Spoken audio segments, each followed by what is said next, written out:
Hello and welcome back. Last week I created the second regional bug using your concept ideas. Since there are already 32 Fakemon in the decks of the Jermanzburg region, I made a Word document listing all Fakemon with their number, name, typing and what role or category they fulfill.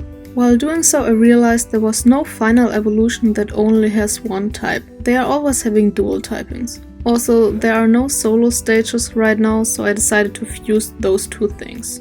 In elementary school, a friend told me that there are wild turtles in the river near my village, and since I was a child I just believed it without questioning it.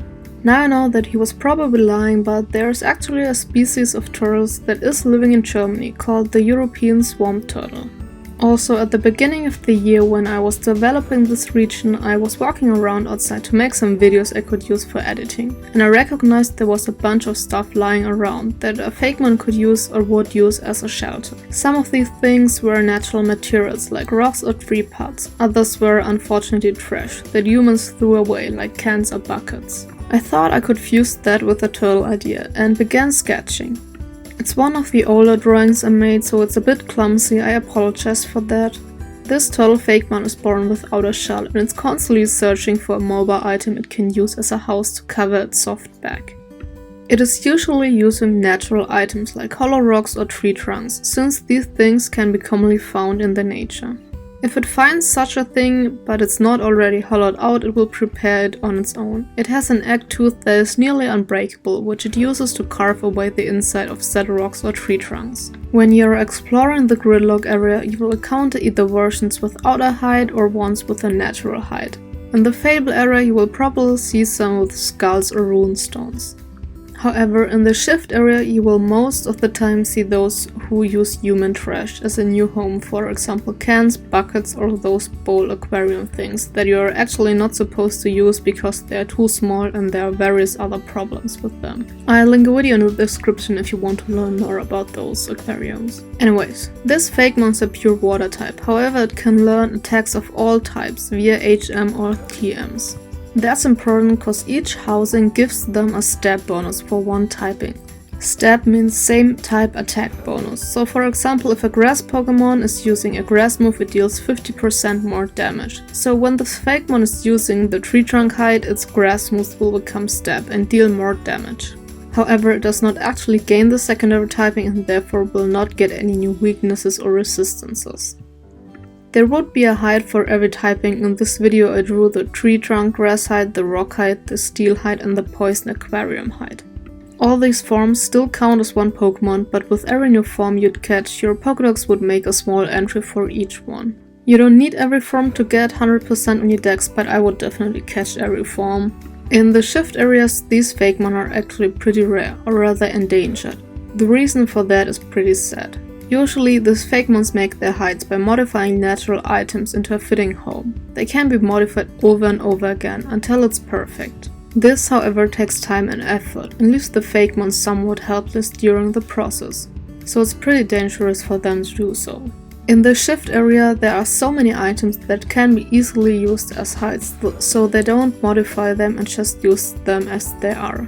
But since they are not customized, they can appear fitting, but they actually are not. They often get stuck in these man-made hides, unable to get them off, which damages their body. These hides are also often very fragile, so you might get to see one with a broken aquarium on its back or a damaged metal can. This will lead to the Fakemon getting damaged over and over again. If you use one of these forms, your Fakemon will get damaged each round. This Fakemon itself is not too memorable, but I still wanted to make it special in its own way. During your journey you will meet members of the #ProtectTurtle organization. They are a Fakemon welfare organization that is centered around the protection of tech turtles. That's, by the way, the name of the Fakemon. They are trying to raise awareness and help as many tech turtles as possible. A member will ask you if you are willing to help them. If you agree, they will take you to an area next to one of the larger cities. Garbage is lying around everywhere on this once beautiful place. The trainer gives you like 20 healing balls and tells you to catch as many tech turtles as you can and bring them back to their camp. If you want to, you can also collect the garbage. In my mind it would actually be possible to clean this whole area and save the tech turtles. When you bring them back to the camp, they thank you for your work and show you what happens next.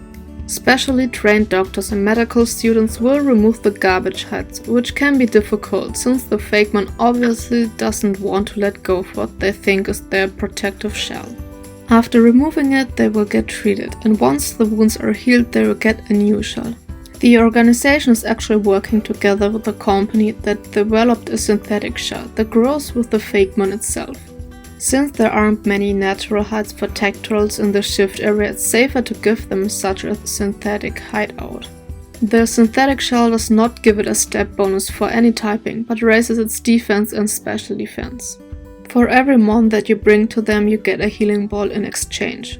By the way, if you have one with a garbage hide on your team, they offer you to get rid of it, and a free synthetic shell as well. And here we have Tactile, a fusion of protection, turtle and the word technology. I think I've already told you everything interesting about this mon and its role in the game. By the way, the whole #ProtectTurtle thing was made up on the spot while I was writing the script. I don't know, I was just a bit in the mood for social commentary. The concept and everything is not final. I may change some things in the future, but I actually like what I've came up with so far. Anyways, one thing I always wanted to see in the main series games were side quests, so I figured I would just simply implement those into my hypothetical game. Because it's my project and I like this idea.